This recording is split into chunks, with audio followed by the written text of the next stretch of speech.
Well, welcome everybody to Journey to the Parliament number 15, where we talk with Andrea Joy, one of the great people out of California. And she has been there a number of times in a number of capacities, but I'm going to let her tell her own story. Welcome. Well, thank you so much for having me, and thank you for inviting me to speak. Well, you So, got a did very you just important. want me to go ahead and talk a little bit about my first time going to the Parliament, or what would you like me to talk Oh, sure. about? Let's go ahead and start with that, and so people get an idea, because that's why people listen. Why don't you go for that first? Sure. So, my personal journey began because I was working in interfaith in Oregon. I had moved from California to Oregon, where I now reside.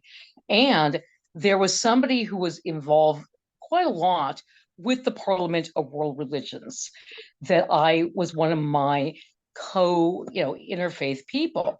And they encouraged me to go. And I wasn't planning on going, but they said, Andrea, you've got to go. And they were kind enough at the time, this was in Utah, to actually get me a ticket from somebody who had signed up early but could no longer be there. So that worked out wonderfully. And once I went, I was absolutely hooked. And I and my husband had a conversation, and we decided that given my interest and how important the parliament was, that whenever I was going to be traveling, even if it was for vacation, we would, and if the parliament was going on, I was going to be there. So that's pretty much my beginning story there. Oh, terrific. So Utah was a powerful one, 2015. Um, That's correct. I have fond memories of it. So why don't you go ahead? Why don't you explain a little bit what you do in the world, and why were you involved with interfaith? Kind of the short synopsis for people who don't know who you are, which I don't understand Sure. why So, everybody doesn't know you. first, just a little background on me. I have been in the craft for over 45 years. So, I've been around for a while. But one of the things about me personally is I have always had a absolute interest in every faith in the world. My coven knew this. I read Joseph Campbell for fun. The Masks of God took me 25 years to get through those things, but I was always interested in how people view the world. And I knew that when I retired I used to work as an international team leader at Sun Microsystems, and I used to work back in the day in IBM, in Fortune 500 companies. And when I retired, I knew that this is where I wanted to put my energy, because it both put my interest of understanding how people view the world with my understanding that this was a way that I could do my small part to make the world just a tiny bit better. Makes sense. Well, that's pretty interesting and expansive. So okay, so you've been 2015. You went to 2018. Did you do the virtual one as well? That is correct. And Not so, only did I do the virtual one, but uh, I was based. What happens is now, by the time the virtual ones come around, it was my third parliament. mhm. And normally, if you go to the parliament, and I really hope you do, one of the lovely things that happens is that there is a pagan meet and greet. Normally, some lovely local pagan group springs for a place where we can all get together and interact with each other, which is always lovely. Well, they were having the virtual one, and because it was virtual, there is no local group, so nobody had put together a meet and greet. Mm. So I decided that that would be a cool thing to do unofficially. So I was very, very pleased. Generous people. We have such amazing, generous people out in the community. Uh, Mhm. and Maka Nightmare helped me. Oberon was kind enough to show up, and some other people like Dawn were kind enough to show up, just to get people to be able to interact together at the virtual parliament and connect with each other. So that was quite lovely. And it was a very interesting experience to see how the parliament, had did the challenge of putting this in a virtual way rather than in, a physical locale. And that was quite amazing. Absolutely. So what is one of your fondest memories of the parliament? That's on a personal level. That would be That's pretty easy for me. It's all the time I spend with the indigenous people. Hmm. I ab- I have been so moved and so honored to be invited into spaces and to see things that you would not normally get a chance because the indigenous peoples are so generous to do this. And for me, the one that absolutely could not be topped was getting to see a Kogai. And if I mispronounce things, so don't take my pronunciation on these, a Kogai elder. And again, I loved anthropology. And for an anthropologist, getting to hear, even through a translator, somebody in a culture that's not been touched by Western society is a lifelong dream, something you actually don't expect to ever have happen. Hmm. And I remember just, wanting, really being thrilled to see the Kogai. And just, there was a lot of things like, this is where I know spirit was moving me because I'm very organized. I'm the person that has, what A, B, and C choices of what I'm going to do. I follow my schedule. For the first time in my life, I forgot my schedule. I didn't look at it. And I always look at my schedule, what I'm doing next. And instead, I went to the indigenous people's place. And back then, at that particular one, they didn't really have listed who was going to be speaking because they were just starting up. And the Kogai elder was speaking. So I always took that as a sign that this was just an amazing thing. So there's a lot of great memories, but that one's got to be the top. That's a fun one because that's like a unique opportunity. You don't get that in day-to-day life. That was a once in a lifetime. Even if you go over and hear it Absolutely. again, it's just that moment and place. And of course, And they that's the thing about the parliament is Mhm. that you have the opportunities for people to speak with things you would never get a chance to do normally because very few people can travel to the Amazon or to even, even outside of the United States can be problematic. And the world kind of comes to the parliament. So it's a wonderful thing for that. So you've been there, you've done this. 2000, so let's talk about this next one, 2023, August 14th to the 18th. It's coming right up. I'm presuming that this is the where you're journeying next to.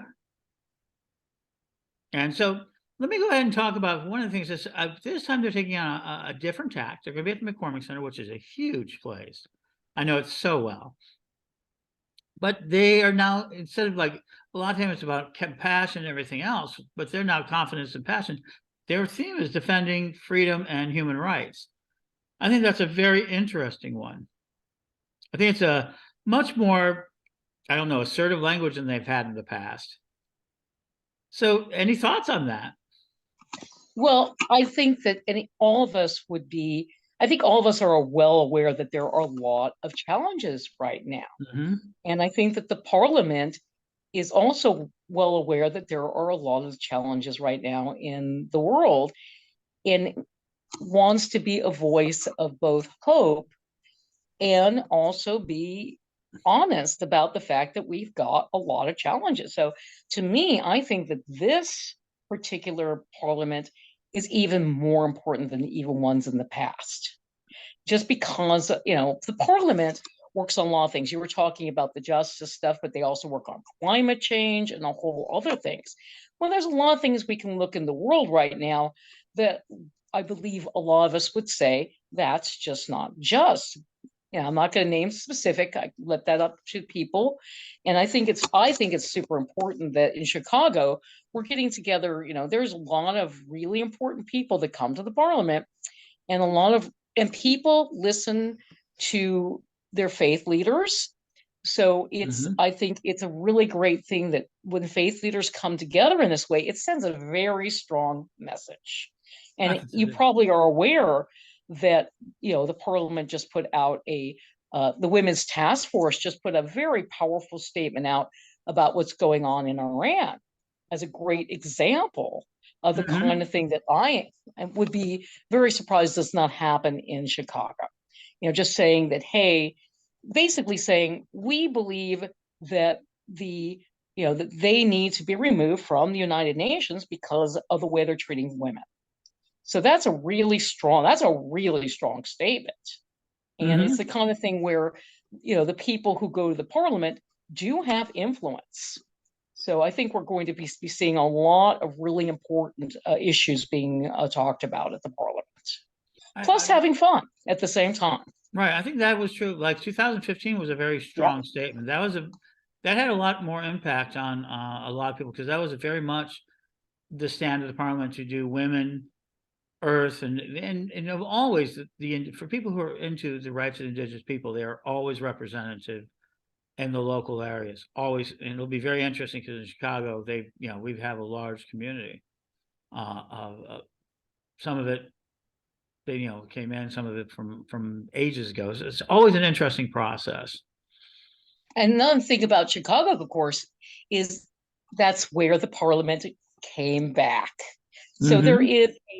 there's this lovely symbology of going back to Chicago, where the Hmm. parliament came after originally the parliament started, and then there was a very large, I think like 100-year gap, and then it Absolutely. Yeah. came back, and now we're going back again to Chicago. Oh, So and that's exciting. that's kind of a lovely thing. And that's a very exciting for me because that'll be 30 years between. I will have been involved one way or the other with Parliament for 32 years. That's amazing, Ed. So, Yeah. and it's been an amazing thing for our community to be Hmm. there. Oh, sure. One of the things that I can't underestimate is it has been really, I remember if you were to ask young me if pagans would be sitting with world leaders and being even listened to, I would have Mhm. laughed at you. Yeah. As a 16-year-old, I would look at you like you were from Mars. But yet, because of the work of the first people like yourself so Hmm. many years ago that stepped forward, we are now a voice. And I believe personally, we're an exceedingly important voice for the world because I think that as pagans, we bring a much needed different way of looking at the world. And Hmm. I would even say a way that is really needed now. That Oh, I we agree. don't see ourselves apart from creation, we see ourselves in relationship to it. And I think that that perspective is needed more than ever. And I'm sure that we're going to see a lot of cool things done by pagans and everybody else at the parliament. So absolutely, that is absolutely true. So I guess you made it really good because my last piece is why should people attend the Parliament? And you offered at least the first part of that. Do you have any additional thoughts on that, or any last thoughts Well, on that? yes, there's a couple reasons to attend the parliament. Another reason for attending the parliament is you're making a difference. It may seem, it may often seem that there's not much, that one person can do. But when we join together in something like the parliament, just by showing up, you literally are making a difference. So that's a lovely thing. Another reason is to allow yourself these amazing experiences. In Mhm. addition to, you can learn so much. You can have depending on what you enjoy, you can find something at the parliament. You can sit there and just observe if that's your nature. You can talk to individuals if that's your nature. There is usually world class music to listen to. And if you get the chance, if assuming that the Sikhs come back and if they're feeding people, go do that. Oh, Because, they oh my are. goodness, it's both moving Mhm. and delicious. So yes, and they are. Oh, I've good. I'm actually glad to talked to hear them. that because I hadn't heard if they were coming back. Oh, sure. There's still a little bit of logistics they have to walk through, but yeah, we've been deeply involved. I mean, people have been deeply involved in this sort of formation. A couple of pagan groups, including our own. I mean, we've already got more than 60 people already registered. So that's always it's like this will be the biggest contingency, I think, of pagans at the parliament. So I'm looking forward to that as well. Isn't that going to be a lot of Well, so fun? am I. I'm definitely looking forward to seeing. So, if you have, and the fact that it's in the United States is another reason to go. It's going to be much more economical because the parliament tries to move it around. And it may be much more doable for you to go to some place like Chicago than Mhm. someplace, for example, in South, like in India or some other place. So that's another reason to grab, as my husband would say, grab the brass ring while it's there. Absolutely. Chicago is one of the most accessible and one of the cheapest cities to come out of, even if from overseas. And we got, we're a wonderful city. I'm, because I'm born and raised here, I'm always going to praise the city. Oh, Oh, yeah. That's how I got in front of the department in the first place. I was like involved like 2.5 years before it actually started. Yeah, the that flyers. is wonderful. For me, it's been my life's work, and that's why we're doing this.